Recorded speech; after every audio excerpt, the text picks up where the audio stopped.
Bien, algunas alternativas al modelo de KPM. En el supuesto caso que estemos pensando llevar a cabo un proyecto y ese proyecto se podría llevar a cabo en distintos países, una alternativa es el Global KPM, en el cual agregamos una prima por riesgo dependiendo del país en el cual los estamos llevando a cabo y vamos a prestarle atención al riesgo país de ese país en análisis. El riesgo país se determina ahora, vuelve a estar de moda, por lástima, digamos, desafortunadamente, en las noticias argentinas. Tiene que ver con un inestable desempeño macroeconómico. Y cuando empezamos a enlistar, bueno, ¿qué sería un inestable desempeño macroeconómico? Hablamos de alta inflación, de evaluaciones agudas, déficit fiscal, crecimiento irregular del PBI. Las tenemos todas. Control de flujo de capitales, cambios en los marcos jurídicos, expropiaciones, transferencias, corrupción, disturbios civiles. Tenemos todas, ¿no? Y lo que vamos a hacer es agregarle a nuestra tasa de KPM con parámetros de Estados Unidos, como vimos al principio de la clase. Entonces, a esos parámetros de Estados Unidos le agregamos una cuota de riesgo dependiendo del país. Bien, ¿cómo la vamos a agregar? Son 100 puntos, digamos, un punto porcentual por cada 100 puntos de riesgo país. Entonces, ¿dónde podemos ver cuál es el riesgo país de cada país? Bueno, en ambito.com tienen publicado en la parte de mercados, en la parte de economía, a ver si la encontramos acá. En economía, perdón, en finanzas ponemos mercados. Tenemos dólar, euro, SP Merval, esto que les comentaba de los índices, Merval de Argentina, índice general, riesgo país. Y cuando entramos acá en riesgo país, tenemos el riesgo país para diferentes países, no solo para Argentina, digamos. Les muestra el de Argentina, les muestra acá el ENVI elaborado por JP Morgan. El riesgo país hoy es de casi 4.000 puntos.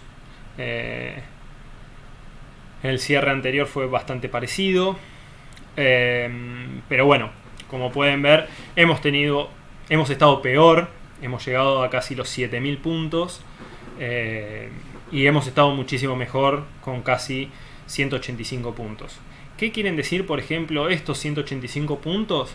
Que nosotros a nuestra tasa de KPM con parámetros de Estados Unidos les tendríamos que agregar un 1,85 puntos porcentuales. ¿Y qué quiere decir este 7.200? Que le tendríamos que agregar un 72,22%. En este caso, que hoy es de casi 4.000 puntos, les tendríamos que agregar un 40%. Argentina claramente no es un país viable para ningún tipo de inversión, por lo menos hoy. ¿Somos los peores de la región?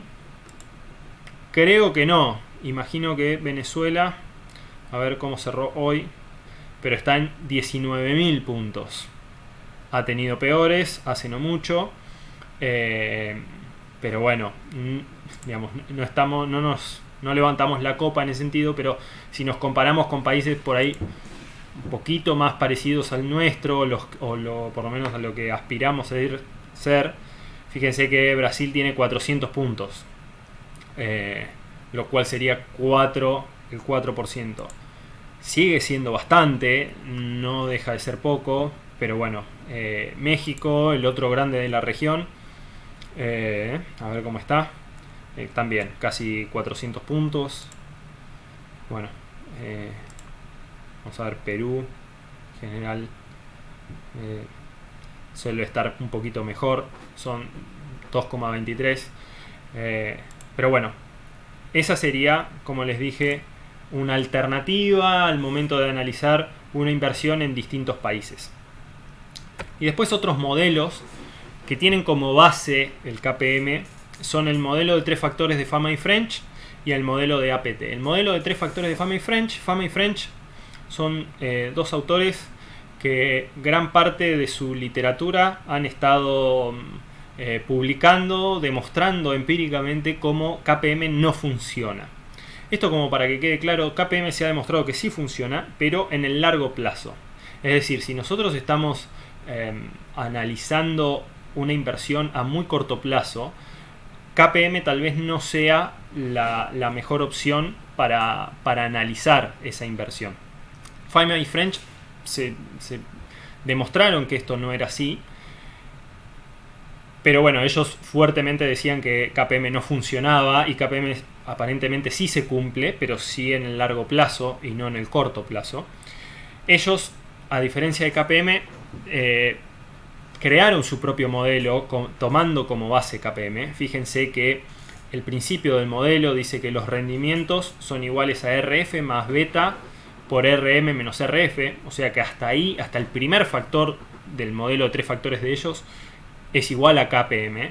Ahora le agrega 2 factores que los multiplica por su sensibilidad, es decir, por un beta propio.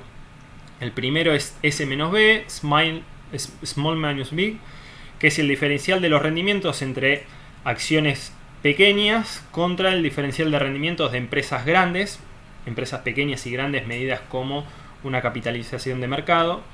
Y el otro parámetro que ellos proponen es el de high minus low, que es el diferencial entre rendimiento de carteras o acciones que tengan un ratio muy elevado de valor libro sobre valor de mercado, que en la próxima unidad de evaluación de empresa van a ver qué quiere decir ese ratio, contra el rendimiento de acciones que tengan un bajo ratio de valor libro sobre valor de mercado. Esto es el modelo de 3 factores, y la particularidad que tiene es que estos 3 factores son estáticos, digamos, son estos 3 factores o estos 3 factores. El modelo de APT es un tanto diferente.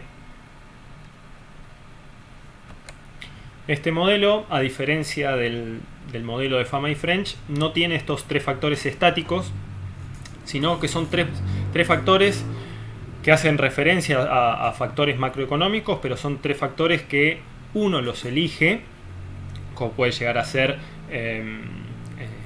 inflación no esperada, o puntos del PBI, o tasas de interés, y se calcula a partir de una regresión múltiple. Como les dije, no son los 3 factores. Pueden ser uno, pueden ser 2, puede ser varios, puede llegar a ser, al igual que KPM, contra los rendimientos de mercado, pueden ser otros, pueden ser incluso algunos de los factores del modelo de APT, de Fama y French, pero no es algo que esté estipulado. Es como si fuese parecido al de Fama y French, pero un poco más flexible. Así que bueno, eso es todo por la clase de las aplicaciones de KPM. Nos vamos manteniendo en contacto también a través del foro o de las clases de consulta.